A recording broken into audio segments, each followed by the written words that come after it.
तो आज हम पढ़ने वाले हैं words which commonly confuse part number 3. So let's get started the video. Part number 1 and part number 2 has already uploaded. You can watch that anytime you want. The first word is adverse and averse. एक adverse का मतलब होता है दुर्भाग्यपूर्ण, मतलब संकट वाली समय. For example, true friends never leave in adverse conditions. सच्चे मित्र दुर्भाग्य में अकेला नहीं छोड़ते हैं. एक एडवर्स का मतलब होता है अनिच्छुक, जो कि हम करना नहीं चाहते हैं. For example, in modern time there are many students who are averse to hard work. आधुनिक दुनिया में, आधुनिक समय में ऐसे बहुत सारे बच्चे हैं जो कठिन परिश्रम नहीं करना चाहते हैं. Now let's move to the second word, that is affect, effect and effect. एक इफेक्ट नाउन की तरह यूज होने वाला और एक इफेक्ट वर्ब की तरह यूज होने वाला. वो इफेक्ट जो नाउन की तरह यूज होता है उसका मतलब प्रभाव है, और वो इफेक्ट जो वर्ब की तरह यूज होता है उसका मतलब लागू करना. इस वाले अफेक्ट का मैं आपको एक सेंटेंस देती हूँ. अफेक्ट मतलब प्रभावित करना. Your behaviour should affect others. तुम्हारे व्यवहार से दूसरों को प्रभावित होना चाहिए, मतलब तुम्हारा व्यवहार ऐसा होना चाहिए कि दूसरे लोग उससे प्रभावित, तुमसे प्रभावित हो सके. एक इफेक्ट जो नाउन की तरह यूज होता है जिसका मतलब प्रभाव होता है, उसका सेंटेंस हो जाएगा his speech did not produce any effect on the audience. उसका भाषण का श्रोताओं पर कोई असर नहीं पड़ा. मैंने बोला डिड नॉट. डिड नॉट को हम कॉन्ट्रैक्टेड फॉर्म में लिख सकते हैं डिडंट, राइट. यस, इस डिडंट आप जहां भी देखते हैं लिखा हो, इसका मतलब होता है कि ये वाला डिड नॉट है. ये वाला इफेक्ट जो वर्ब की तरह यूज होता है उसका मतलब लागू करना होता है. For example, that old law is still in effect. वह पुराना नियम आज भी लागू में है. Now move to the third word, that is all together and all together. ये Z है. all together सभी लोग मिलकर. For example, all boys and girls sang all together. सभी लड़के और लड़कियां मिलकर गाए. इस वाले all together का मतलब होता है पूरी तरह से. This was altogether a strange for a person like me or for a person of my type. मेरे जैसे आदमी के लिए यह पूरी तरह से अजीब था. बोलते हैं ना ऐसे sentences. Yes. Now let's move to the fourth word, that is always and always. So sorry, always. Always मतलब होता है सभी तरह से.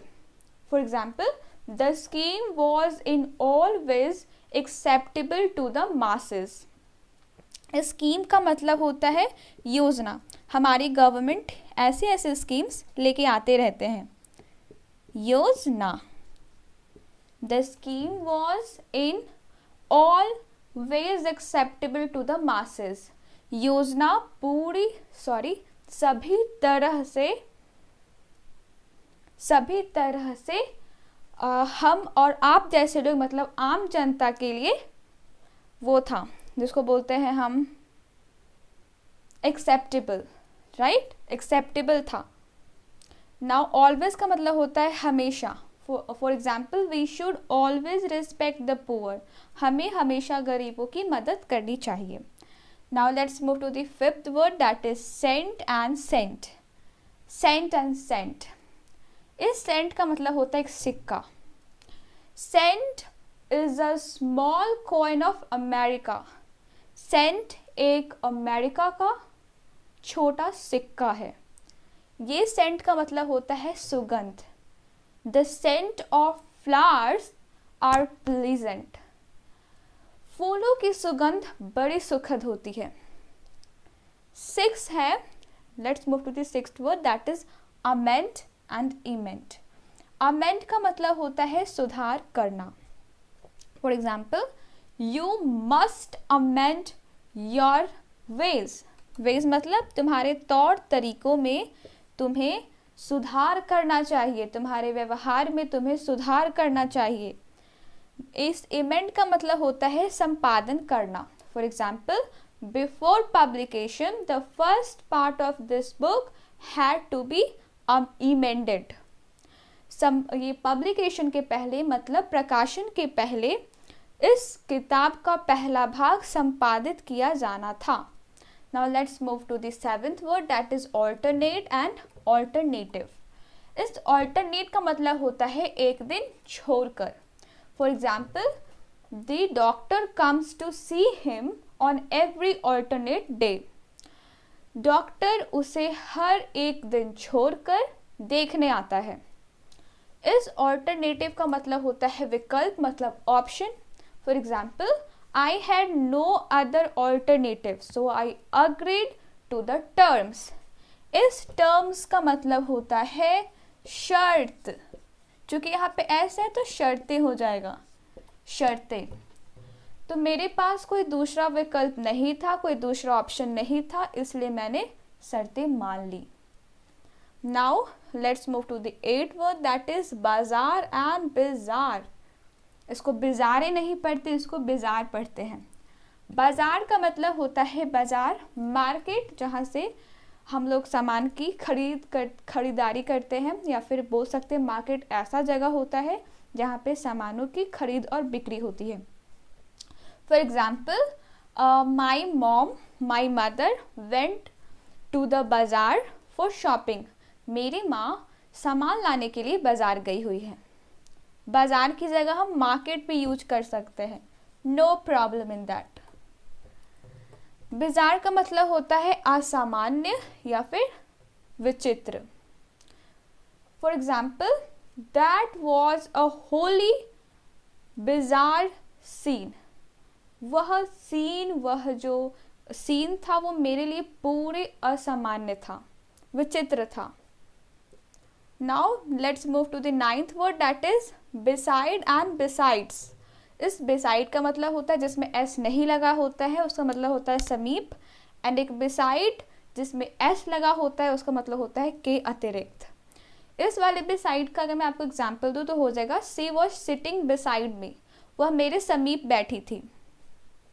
इस बिसाइड्स का मतलब होता है के अतिरिक्त, के अलावा।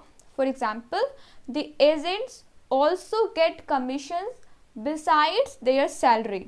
एजेंट्स जो होते हैं, जो प्रतिनिधि होते हैं, वो अपने वेतन के अतिरिक्त, वेतन के अलावा कमीशन भी लेते हैं, प्राप्त करते हैं। Now let's move to the 10th word, that is bore and board. इसको बोर नहीं पढ़ते, इसको बोर पढ़ते हैं, इसको भी बोर। इस बोर का मतलब होता है जंगली sure. For example, that Hunter या फिर the Hunter shot the wild boar. शिकारी ने जंगली सुअर को शिकार किया। Now let's move to this word, that is this मतलब होता है, इसका मतलब होता है छेद करना। For example, they bore a hole in the soil so that they can get oil. उन्होंने जमीन खोदी ताकि उन्हें ये तेल मिल सके। So this was all about the video. You can take the screenshot of it if you want.